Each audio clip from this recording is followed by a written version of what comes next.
അങ്ങനെ Marvel cinematic യൂണിവേഴ്സിന്റെ Spiderman എന്ന സിനിമയുടെ 4ാമത്തെ ഇൻസ്റ്റാൾമെന്റ് അങ്ങനെ തിയേറ്റർ റിലീസിന് വന്നിരിക്കുകയാണ്. ഇന്ന് ജൂലൈ 30 എന്തായാലും പടം ഒരു ദിവസം മുമ്പ് തന്നെയാണ് നമ്മുടെ ഇന്ത്യയിൽ റിലീസ് വന്നിരിക്കുന്നത്. പലയിടങ്ങളിൽ 29 റിലീസ് വന്നിട്ടുണ്ട്. എന്തായാലും ബ്രാൻഡ് ന്യൂ ഡേ അല്ലെങ്കിൽ സ്പൈഡർമാൻ ബ്രാൻഡ് ന്യൂ ഡേ എന്ന സിനിമയുടെ ഫൈനൽ ഇന്ത്യൻ പ്രീസെയിൽ കളക്ഷൻ പരിശോധിക്കാം നമുക്ക്.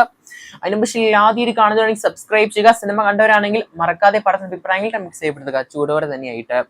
കർണാടകയിലെ കളക്ഷൻ പരിശോധിക്കുകയാണെങ്കിൽ സിനിമയ്ക്ക് 6,35,00,000 തെലങ്കാന 4,40,00,000, ആന്ധ്രാപ്രദേശ് സിനിമയ്ക്ക് 2,52,00,000, തമിഴ്നാട് സിനിമയ്ക്ക് 5,09,00,000, കേരളത്തിലെ സിനിമയ്ക്ക് 4,34,00,000 കളക്ഷൻ കാണാൻ സാധിക്കുന്നത്.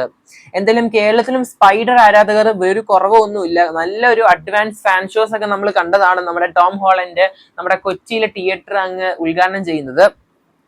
എന്തായാലും ടോട്ടൽ സിനിമയ്ക്ക് ഇന്ത്യൻ ഫൈനൽ പ്രീസെയിൽ ആയിട്ട് ഇന്ത്യയിൽ നിന്ന് മാത്രം 58,05,00,000 കളക്ഷൻ കാണാൻ സാധിക്കുന്നത്. ഡോളേഴ്സ് ആയിട്ട് പരിശോധിക്കുകയാണെങ്കിൽ $6.48 മില്യൺ എന്ന് വേണേൽ പറയാൻ സാധിക്കും നമുക്ക്. എന്തായാലും ആദ്യത്തെ ടോട്ടൽ 4 ദിവസത്തെ വീക്കെൻഡ് കളക്ഷൻ മാത്രം നമ്മുടെ ഇന്ത്യയിലെ ഫൈനൽ അഡ്വാൻസ് 139 കോടിയുടെ അടുത്ത് കാണാൻ സാധിക്കുന്നുണ്ട്. അപ്രോക്സ് ആയിട്ട് 140 കോടിയുടെ അടുത്തായിട്ട്. ഡോളേഴ്സ് ആയിട്ട് പറയുകയാണെങ്കിൽ $14.50 മില്യൺ ആണ് നമ്മുടെ US ഡോളേഴ്സ് വെച്ച് കൺവേർട്ട് ചെയ്യുമ്പോൾ നമ്മുടെ 139 കോടി എന്ന് പറയുന്ന നമ്പർ. എന്തായാലും ഓൾ ടൈം ബിഗ്ഗസ്റ്റ് പ്രീസെയിൽ ആണ് ഒരു ഇന്ത്യൻ സിനിമ അല്ലാത്തൊരു സിനിമ ഇന്ത്യൻ ബോക്സ് ഓഫീസിൽ കാഴ്ചവെക്കുന്നത്.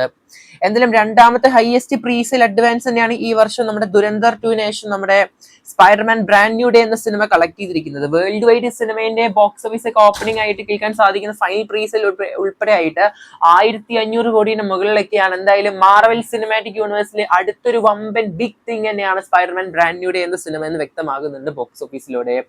എന്തായാലും അഭിപ്രായങ്ങളും പുറത്തു വന്നിട്ടുണ്ട്. ഗംഭീരമായ റെസ്പോൺസ് ആണെന്ന് കേൾക്കാൻ സാധിക്കുന്നതായാലും കണ്ട അഭിപ്രായങ്ങൾ രേഖപ്പെടുത്തുക. കാത്തിരിക്കുന്നത് ചെയ്യുക കൂടുതൽ സിനിമകളിൽ ബോക്സ് ഓഫീസ് കളക്ഷൻ ആയിട്ട്. പക്ഷേ ആദ്യം കാണുന്നതിന് സബ്സ്ക്രൈബ് ചെയ്യുക സ്റ്റോക്സ് വീഡിയോ ചാനൽ.